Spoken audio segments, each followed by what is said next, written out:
What's up everyone and welcome back to the MMA Fast. Today, let's get started with Stipe Miocic shares thoughts on lost Francis Ngannou trilogy. Stipe Miocic isn't dwelling on not being able to face Francis Ngannou in a trilogy fight. Miocic and Ngannou have mixed it up inside the UFC octagon twice. Back in early 2018, Stipe schooled Francis with his grappling. Francis even had issues in the stand-up when he was worried about the takedown. Their rematch in March 2021 played out far differently. Ngannou scored a second-round knockout victory to capture the UFC Heavyweight Championship. The former two-time UFC Heavyweight Champion was asked about not getting that trilogy with Francis Ngannou. Miocic said it's something he couldn't control. I was trying to get the rematch. Then he left and it didn't happen, unfortunately. Listen, I'm a fighter. I don't work for the UFC internally and figuring out matchmaking. It's what they wanted to do and it's what they did. While Stipe would have liked to have had another go at Francis, he doesn't hold a grudge with Francis for leaving the UFC in favor of 2 lucrative boxing matches and a deal with PFL. Yeah, of course I was bummed because I wanted the rubber match, but also at the same point, he's doing better for himself and his family. I'm not mad at him. He's doing great.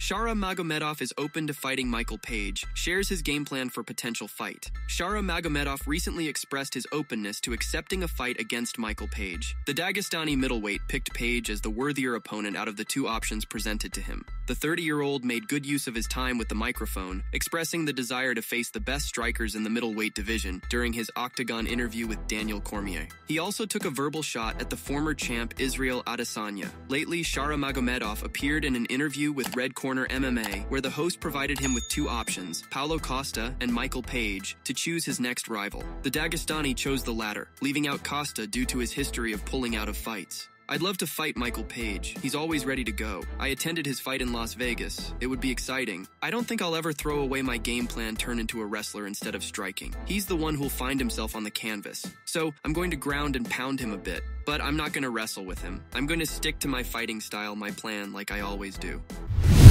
Daniel Cormier uses Michael Jordan as example to urge Jon Jones to give Tom Aspinall his chance. Following UFC heavyweight champion Jon Jones' blatant refusal to fight interim champion Tom Aspinall, the former's biggest rival Daniel Cormier has urged him to give the Brit his day in the sun. Using Michael Jordan's rise to the top, Daniel explained that for Jordan to be as great as he was, he needed to go through the Detroit Pistons, who had won everything in the 80s. The former double champ also talked about a golden rule of sports and added, "It really is the tale of sports, the tale of entertainment. He had to beat the Boston Celtics to be in the finals, who were going back and forth with the Lakers. The old guard needs to get passed through for the new guard to happen. So John, to say he is a nobody, is he really? He's the world champion. He's the world champ, that's what he is. He's the number 2 heavyweight in the world. He's not the interim champion. He's not the guy who is just working his way through the division. My issue is with that final statement though, not giving him the opportunity to make a name off of me. But you're Jon Jones. Most people would still expect you to beat Tom Aspinall."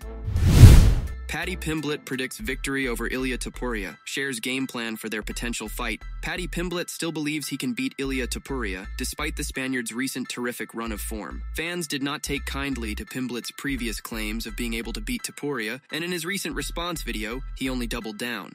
What do you expect? Think I'm gonna sit here and go, oh yeah, he'd beat me. He's good, but I'd still beat him. Styles make fights. People can laugh all they want because I hope one day we do get to fight and then I can say, I told you so, just like I did it after I subbed Bobby Green in the first round. For now though, the 2 men are on vastly different career paths. First, Pimblett fights at lightweight, have just barely cracked the top 15, where he sits at number 14. While his win over Green was impressive, he has a tremendous amount of work before he can even think of fighting Topuria.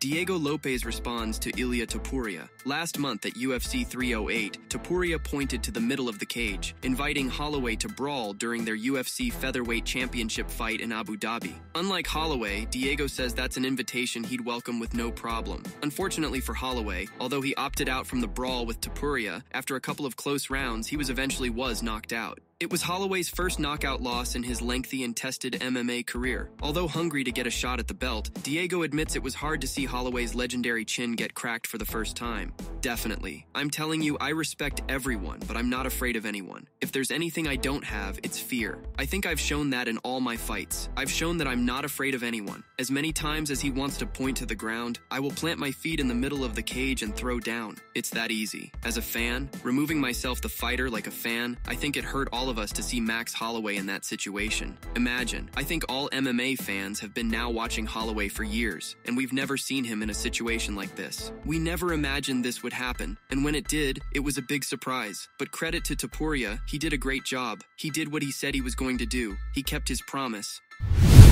Khabib gives a fascinating insight into why he's refusing to make a UFC comeback. Khabib is insistent he's still the best fighter on the planet, as he explains why he has no interest in returning to the sport of mixed martial arts. In his esteemed career, Khabib showcased his sublime grappling skills, honed through years of Sambo training in Dagestan. To this day, Khabib believes he could return to the sport and dominate the current crop of lightweights. However, without his mentor and dad by his side, the legend is adamant he's never coming back.